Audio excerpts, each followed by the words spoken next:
ஹர ஹர சங்கர ஜய ஜய சங்கர ஹர ஹர சங்கர ஜய ஜய. மகாபெரிவா தொண்டே மகேசன் தொண்டுன்னு தன்னோட வாழ்க்கையை மகாபெரிவா தொண்டுக்காகவே அர்ப்பணிச்ச ஒரு பக்தர் இருந்தார்.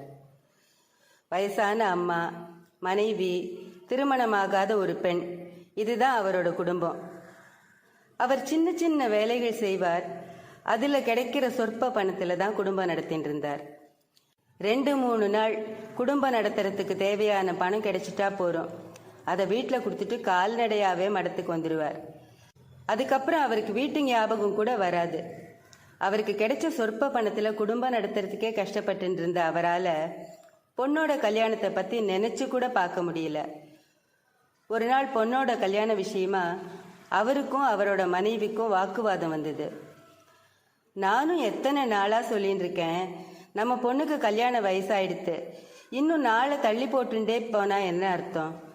நீங்கள் என்ன பண்ணுவேளோ எனக்கு தெரியாது, யாரை கேட்பீங்களோ அதுவும் எனக்கு தெரியாது. எப்படியாவது ஒரு 5-6 ரூபாய் ஏற்பாடு பண்ணிட்டா இவளுக்கு நல்லபடியாக கல்யாணத்தை பண்ணிடலாம். அதனால் பொண்ணு கல்யாணத்துக்கு பணத்தோடு வாங்க அப்படின்னு சொல்லிட்டா மனைவி. இவ்வளவு பணத்தை யாசகமாவோ இல்லை கடனாவோ கேட்குற அளவுக்கு எனக்கு யாரையுமே தெரியாதேங்கிற மனசு வருத்தத்தோட காஞ்சி மடத்துக்கு வந்துட்டார். வழக்கம் போல கைங்கரியம் பண்ணிட்டு இருந்தார். ஆனாலும் மனசுக்குள்ளே அவருக்கு ஒரு போராட்டமே நடந்துட்டு இருந்தது. அதுக்கு காரணம் அவர் மனைவி சொன்ன அந்த சில வார்த்தைகள் அவரை ரொம்பவே காயப்படுத்தி இருந்தது. அன்னைக்கு வேலையை முடிச்சுட்டு ராத்திரி மடத்தில் ஒரு மூலையில் தூங்கிட்டு இருந்தவருக்கு திரும்ப திரும்ப மனைவி கோபமாக சொன்ன இந்த வார்த்தைகள் கேட்டுட்டே இருந்தது. நான் ஏதோ கூலி வேலை செஞ்சு குடும்பத்தை நடத்தின்னு இருக்கேன், எனக்கு பெரியவாளை தவிர யாரையுமே தெரியாது, நான் யாரை போய் கேட்க முடியும்? என் பொண்ணு தலையில் என்ன எழுதியிருக்கோ அதை நடந்துட்டு போட்டோம் அப்படின்னு நினச்சிட்டு தூங்கிட்டார். மறுநாள் பெரியவா பூஜையெல்லாம் முடிச்சுட்டு பக்தர்களுக்கு தரிசனம் கொடுக்கறதுக்காக வந்து உட்கார்ந்தார். தன் பக்கத்தில் நின்றுட்டு இருந்தவர்கிட்ட ஒரு மூங்கில் தட்டில் வெத்தலை பாக்கோட 1 ரூபாய் வச்சு எடுத்துட்டு வான்னார். தொண்டர் கொண்டு வந்த மூங்கில் தட்டை பக்கத்தில் வைக்க சொன்னார். அதுக்கப்புறம் அதை பற்றி ஒன்றுமே சொல்லலை. வழக்கம் போல் பக்தர்கள் வரிசையில் வந்து நமஸ்காரம் பண்ணி ஆசீர்வாதம் வாங்கிட்டு போயிட்டே இருந்தா.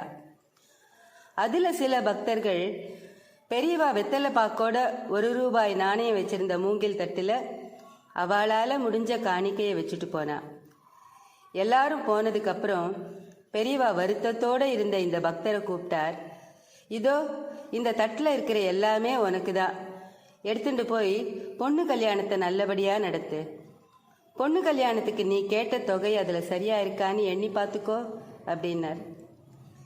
பொண்ணு கல்யாணத்தை பற்றி நாம் பெரியவா கிட்ட எதுவுமே சொல்லலையே அப்படின்னு குழம்பின அவர்கிட்ட, என்ன புரியலையா?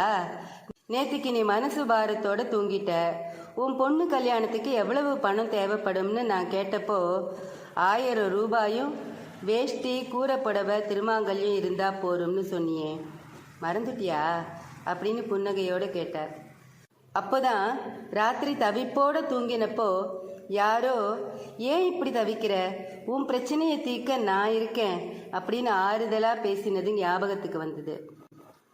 அப்போதான் அது மகானோட குரல்னு புரிஞ்சு சாஷ்டாங்கமாக காலில் விழுந்து நமஸ்காரம் பண்ணினார். மகானோட உத்தரவுப்படி அந்த மூங்கில் தட்டில் இருந்த பணத்தை எண்ணி பார்த்தார். அதில் சரியாக 1000 ரூபாய் இருந்தது.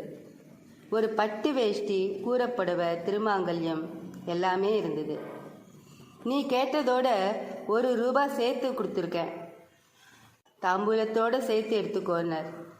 அப்போதான் 1 ரூபாய் காசை மூங்கில் தட்டில் வச்சு பெரியவா நடத்தின திருவிளையாடலை எல்லாரும் புரிஞ்சுண்டா.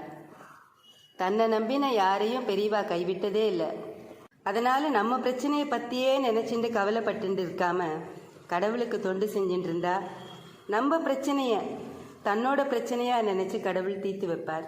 ஹர ஹர சங்கர ஜய ஜய சங்கர ஹர ஹர சங்கர ஜய ஜய